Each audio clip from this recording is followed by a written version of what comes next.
Welcome to Let's Talk About It, the podcast, where we shine a light on the change agents and everyday heroes who shape our communities. Here, we dive deep into the lived experiences of our guests, exploring the milestone moments that have either propelled them forward or changed their paths. We anchor every conversation in two foundational pillars of the Black community: books and music. Through this unique lens, we capture, entertain, and inform, weaving a rich tapestry of stories and insights that resonate, inspire, and spark meaningful dialogue. Join our hosts, TJ Lowry and Shatema Gresham, as they engage with thought leaders and community change agents to uncover the rich tapestry of experiences that shape our lives.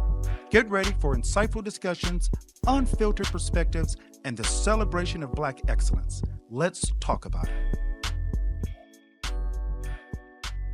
Hey everyone, it's your girl Tjuana Yvonne, but everybody calls me TJ, so you can call me TJ. I'm really amped up about today's show. We are excited to do it. Before I do that, I gotta bring in my co-pilot, the fabulous Shatema Gresham, the CEO of Procure Talent Management Group. How you doing, Shatema? Hey, thanks TJ. Thanks for that intro. Yeah, girl, but what's been up with you lately? Not much. All right, season changing. I wanted to ask you about this conversation, just something that's been popping up here and there. Okay. And so I thought we should talk about it. Code switching. When were you first exposed to code switching? Oh, man. I've been told I don't code switch. I was wondering because that Arizona native thing. Yes, Yeah. Go ahead and hit that, girl. Yeah, I was actually told a couple years ago by a cousin, and he's like, you don't code switch. He's like, I hang out with you, on the weekends. I hang out with you, at home. And it was around COVID, so he was listening to a couple like Zoom calls and stuff, and he was like, you don't code switch. And he was like, most Black people do when you jump on the phone or jump on the call. And honestly, I hadn't even really been exposed to it, or I hadn't even really heard about it until he brought it to my attention. And then I was like, I have heard about that a little bit. But typically, my voice, my inflections, how I communicate, it's even keel. Now, obviously, understanding the audience, I do have a sailor's mouth, so I pull back on my four-letter words. And, I try to be cognizant of the words I say depending on the audience. Sure. That may be like my HR background kicking in, but for the most part, and if you talk to me on the phone or in the evening, You do. So do you want to tell the people what code switching is, or you want to define it? Because we need to talk about that piece, because I'm glad you always said put me that. on the spot. I do. So code switching, in my opinion, is when you change how you communicate, even as literally as your voice, your inflection, whether it's higher or lower or more professional or not, depending on the audience, depending on the conversations. And so it's very common, I think, with, a lot of people, specifically African Americans, it's almost that inside joke that when you're at work or when the people call you, your voice may change. Or if you're handling business over the phone, when you're calling customer service, you may have a different, voice. So it's just switching that. So code switching was first introduced to me, I was really young. Like me, my mom was always the only Black person at her job. Mm-hmm. And so, summertime, she would call to check on us. Y'all do the chores and da-da-da. So I would call her, and she would answer the phone, hey, this is Pam. And I'm like, who is this white lady?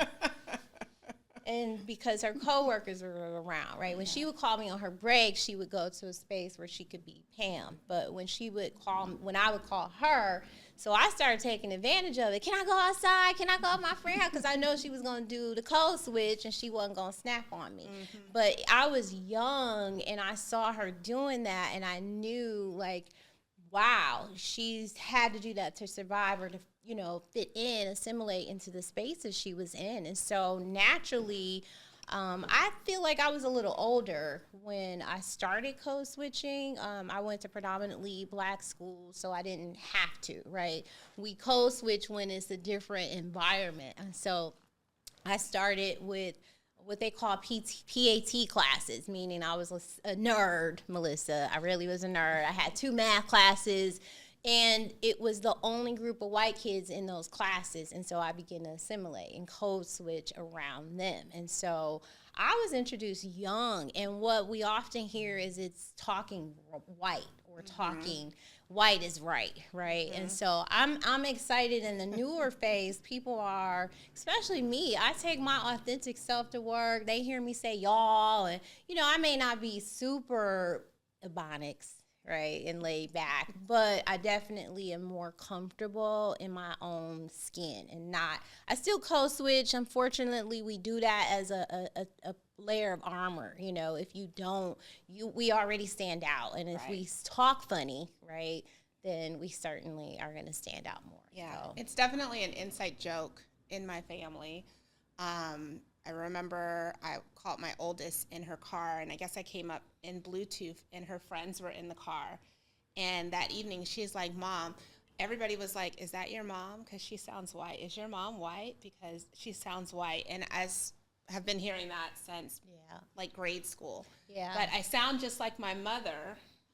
And it could just, be some genetics there, but maybe it's coastal as well. I think it's coastal, which is why I was glad you hit on that earlier, like the fact that you didn't even learn about code switching earlier. The dialect is different here. Like when I hear natives speak, my brothers both grew up here.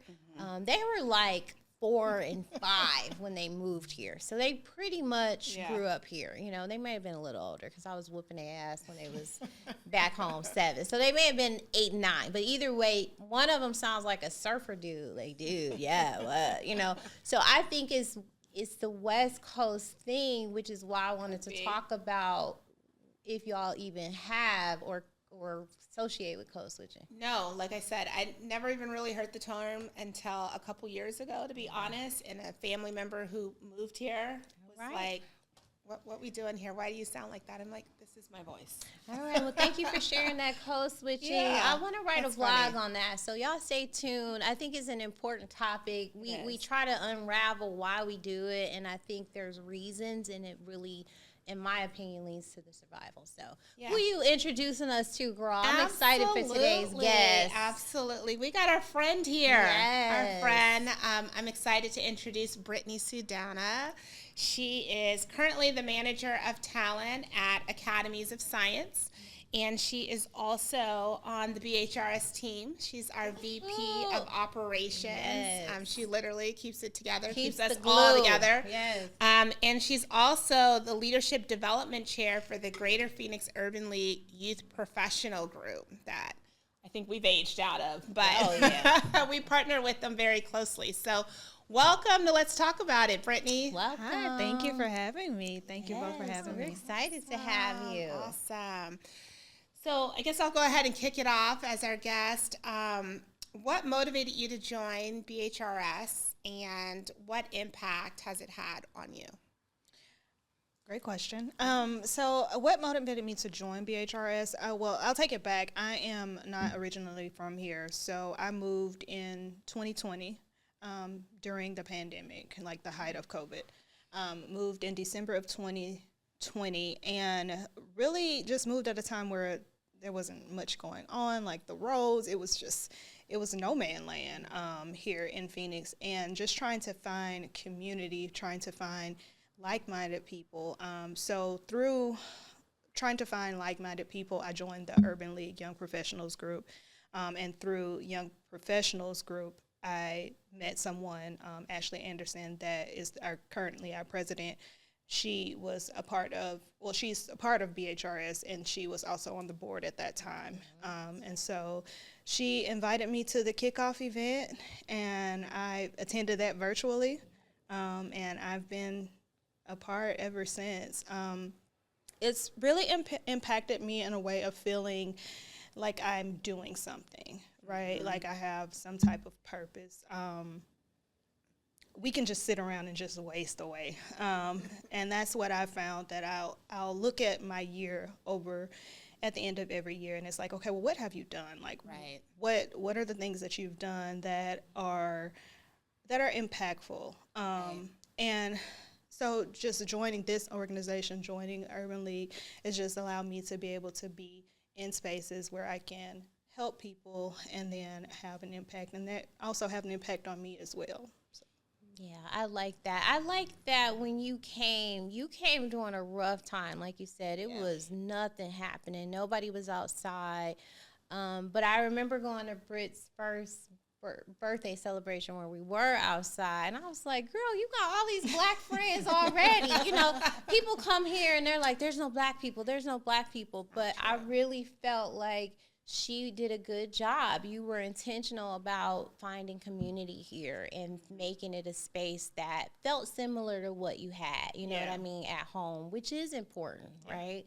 So I think you did a good job with creating that community. For sure. Being the resident native, I always tell people there are black people here. We are here. I have a bunch of black friends and family members that are here. We are spread out, and we don't have some of those geological pockets like some other states.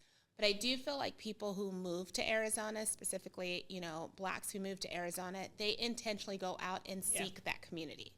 And so I'm always amazed, like when I grew up here and I'm like, you know, I meet people who have been here and they have their core group because you intentionally come and you're seeking to find those individuals, whether it's professionally or socially or whatever, versus I think like us natives, I don't know if I ever, you know, wake up and I'm like, let me go find where the black people are. Like, I don't know if I ever have had that thought, or if I don't even notice it sometimes when I'm out and about. You know, I'll have people visit and family members or friends come out here, and they'll, you know, I live in Gilbert, and they'll be like, there ain't no black people in the grocery store. And I'm like, you know, I don't know if I ever noticed. I mean, I guess there are, you know, I'm in here, but I feel like those are the conversations when people come here, specifically for some areas where we're a little more dense in those spaces. So I find people that are here have a really great network, or they don't. Right.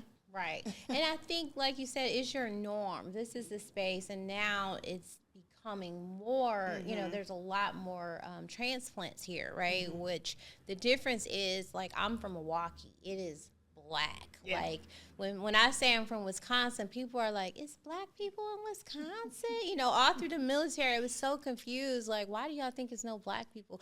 But it's because Milwaukee is the most segregated city in the country. It had been for a very long time.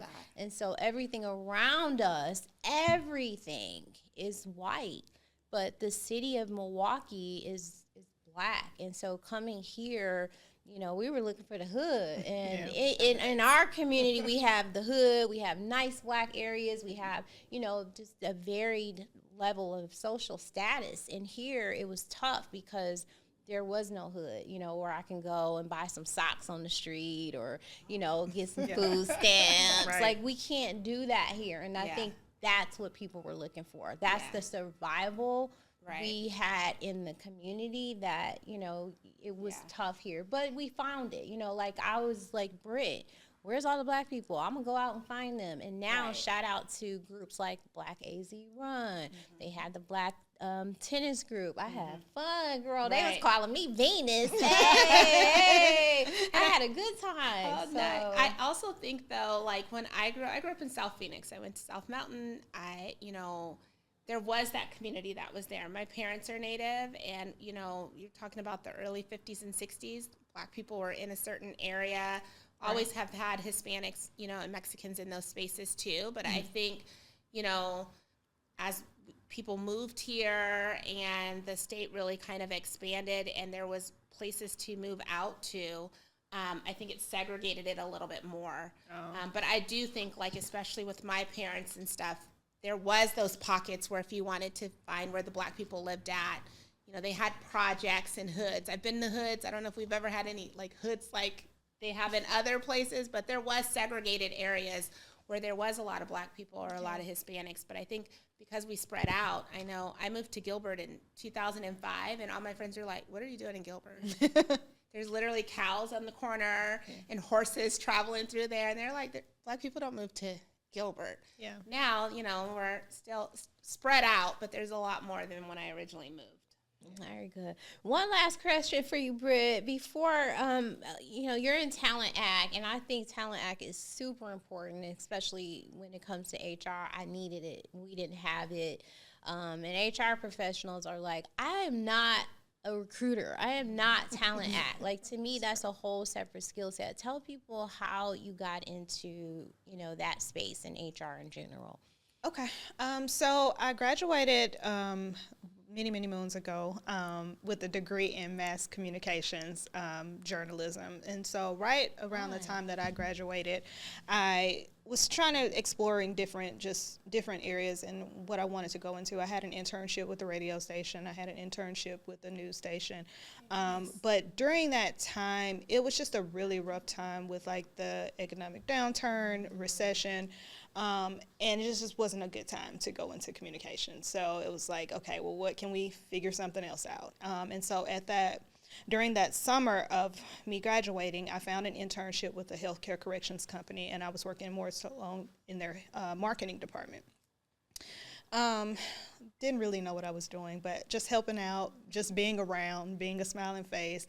And it was more of like a mom and pop type of company, more of a startup. More of a startup. And so they needed a corporate recruiter. And I was there. It was just kind of like a right time, right place. And I went into that role. And from that point, I stayed with that company for about 1.5 years. And then I went and transitioned into recruiting for schools. So I was working in the for-profit education sector for quite some time. And when things started just going really bad with that area, space. It was it's a tough space. It was more sales. It was very much sales based, very dog, just not a good work environment.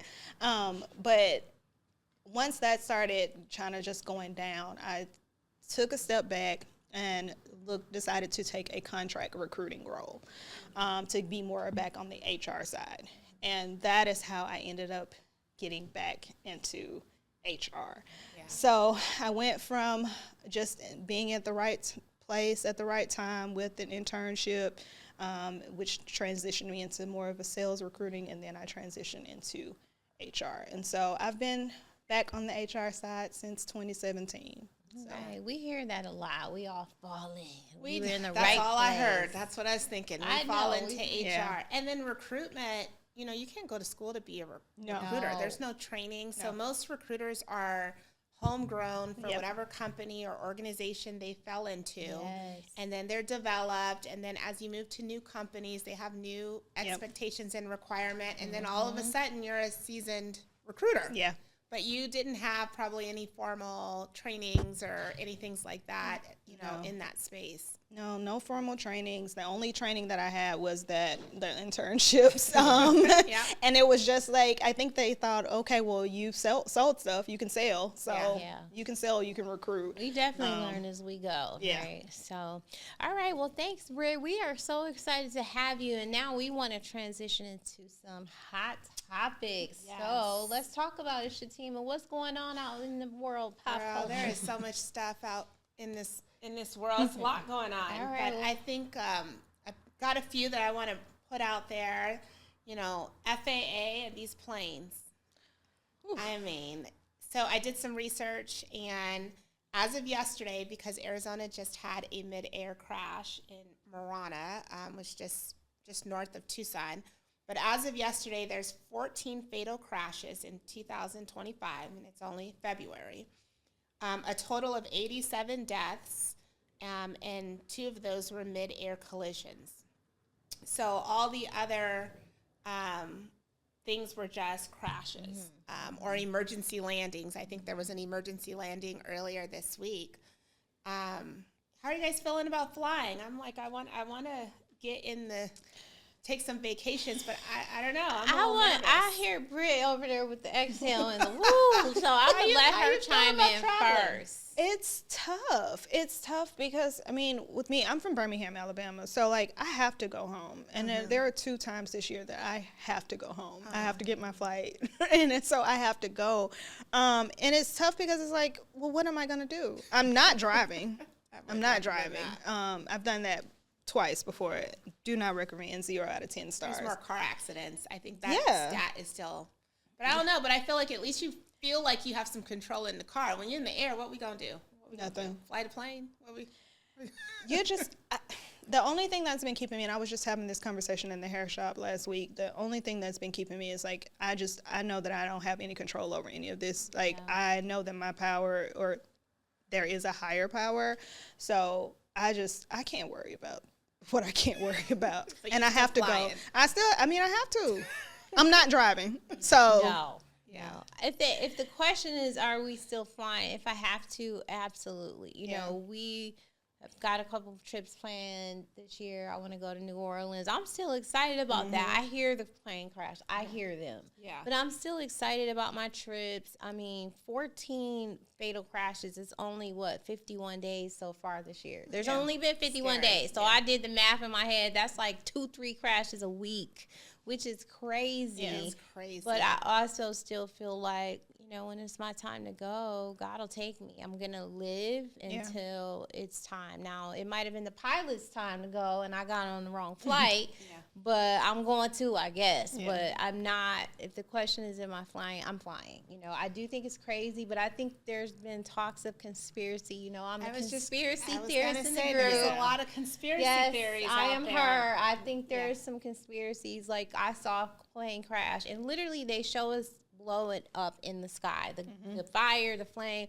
and then when it's landing, the people are getting out, and I'm like, where's the flames? You know, where's the smoke? They're like, get out, get out. There was no fire. And so I am a realist. Like, it didn't feel authentic, and that sounds bad, but I'm the conspiracy theorist. I don't know what they're distracting us from, but and there was no one in the helicopter, right? There was 2. There were 2 people in the helicopter. Okay. There was 2. So that was that DC crash that kind of started off this whole damn thing. But, yeah, there was 2. I know my father was over and he was watching the news. I try not to watch the news, but he was watching the news, and it was Fox News, because he's always like, we got to know what they're thinking about. And one of the defeat the journalists, enemy. I'm like, we're not giving Fox our ratings. He's like, you got to know. We got to know. I mean, that's a good point. What they're talking about. Yeah. So he watches Fox. And so one of the journalists was on there as I was passing through. It caught my attention. But he was saying that, you know, one of the larger issues, number 47, has been saying, and it actually makes sense, is that a lot of these planes are old. Some of these things are like mechanical things. And when we jump in these planes, we never ask or research how long has this plane been flying in the air. We do that sometimes with cars, like with rental cars and stuff. You're not, you know, taking a cross-country trip in a 1970, 1980 car. Right, we get our car checked, the oil, the tires. Good point. And they do those checks with the planes, but at some point you have to sunset the plane. And so that was, I guess, a year or 2 ago, they had one of the CEOs or something for like Delta, and they questioned him because they showed the little clip in Congress, and they were like, how old are these planes?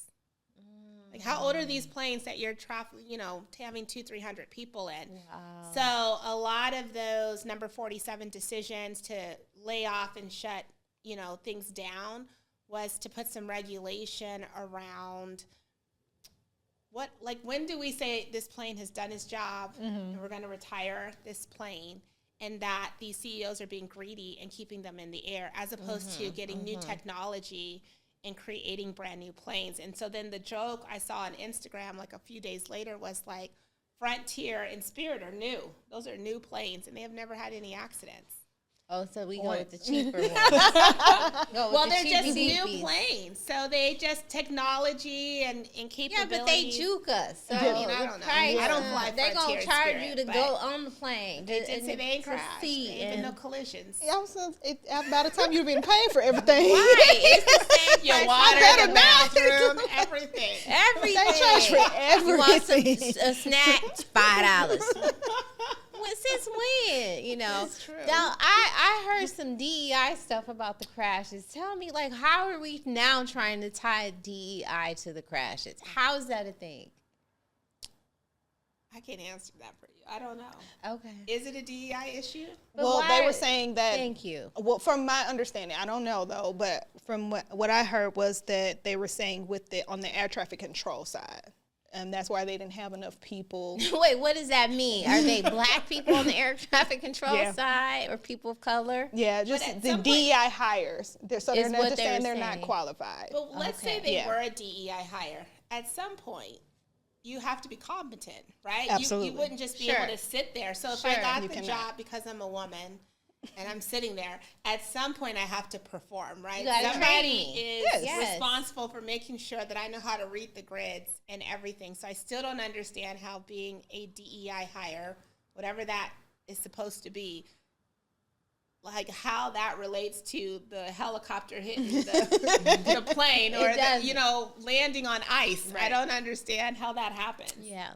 I think I heard Brit saying it was just a way to blame it. Oh, right? yeah. Oh, yeah. Because I like the concept of quit calling the DEI. If you don't like it, I want to hear you say, I don't like diversity. I don't like equity. I don't like inclusion, because that's really what the concept is about, right? And so saying it as DEI to me just gives them a bucket to blame all of these things that, okay, we want to blame the people of color. DEI did that, which is ridiculous. Yeah. So I agree. Those people were trained. They were hired. Even if I am a woman, they still going to pick the best of the pot. So I just think it's, them blaming the DEI. And I think a lot of that is just technology too. Yeah. Like Yeah. guiding the planes. So the other one I wanted to talk about, just because it's still kind of fresh, is the Super Bowl halftime show. Ooh. Are we Team Drake, Team Kendrick? Bro, What why are are we you doing? even asking that? Drake. Who is Team Drake? We haven't even seen Drake. You said you asked Whitney that. Like, who has seen Drake? Where's Drake instead of Waldo? Where's Drake? I don't know. Don't sue me. I was just asking. Are you heartbroken? I love Drake, y'all. There goes I used to love Wait a Drake. minute. I was so There he is. heartbroken. I was so heartbroken last year, just because You he gotta just know went what out he so told them. sad. He went out so sad. He went out so did, he sad. I did. mean, it was bad. It's on your face, Brit. It was bad. goes But Team I Drake. think I was still on the whole back-to-back with the whole Meek Mill. Like when he came out with Meek Mill, that whole battle rap, he did great with that. Then with Pusha T, not so great. Right. And then Kendrick came and just like, Ate him. and then it's Wouldn't like, stop. again. Like 50 Cent, and it's just like, back and forth. wait, let me up. Let the man up before you keep just going in on him. girl. And he just, yeah.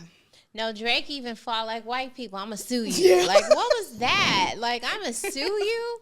That was the Never wrong seen response. that one in the Hey, culture. if you're gonna drag me, I'm gonna get paid. That's all I'm pay me saying. for If you're my gonna pain. drag me, I'm gonna get paid. Okay.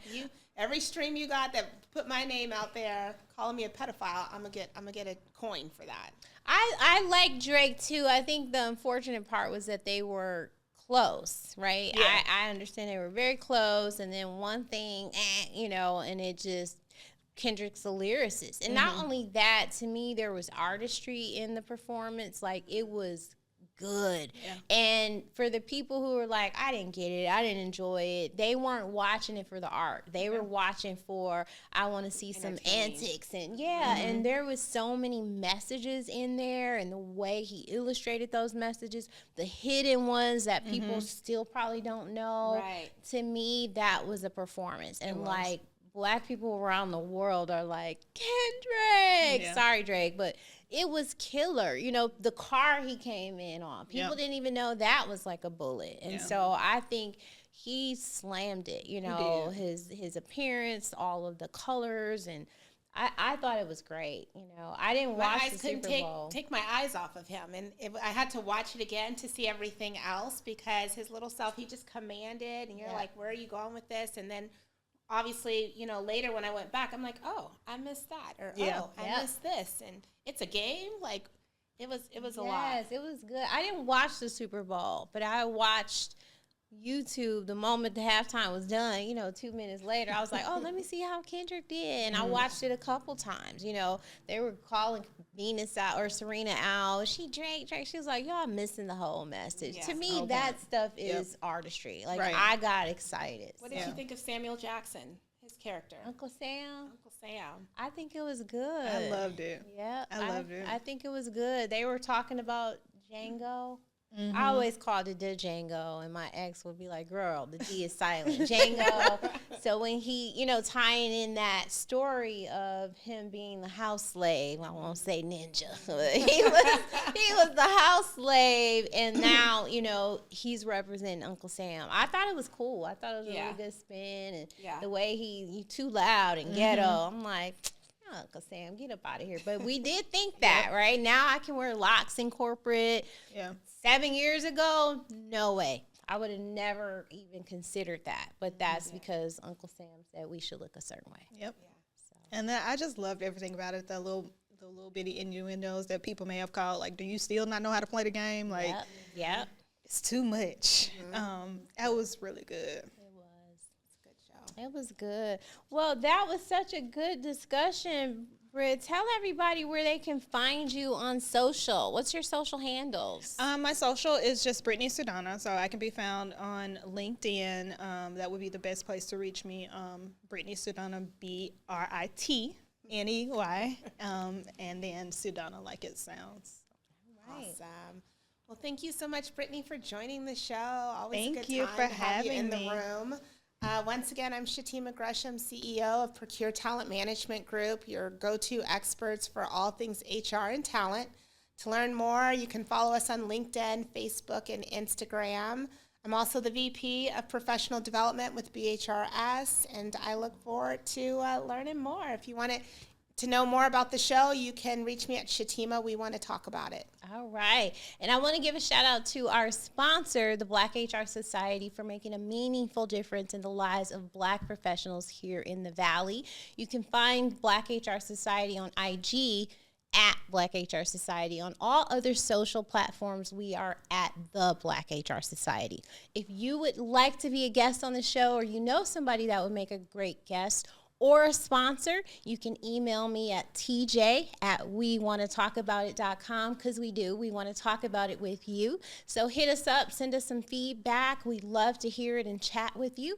Thank you for joining us. Until next time, be good. Bye-bye. Bye. Thank you for tuning into Let's Talk About It, the podcast. We hope you enjoyed today's conversation and found inspiration in the stories and experiences shared. We trust that you were entertained, learned something new, and felt inspired by today's show. Be sure to subscribe, like, follow, share, and join us for the next episode. Until then, keep the conversation going, and let's keep talking about it.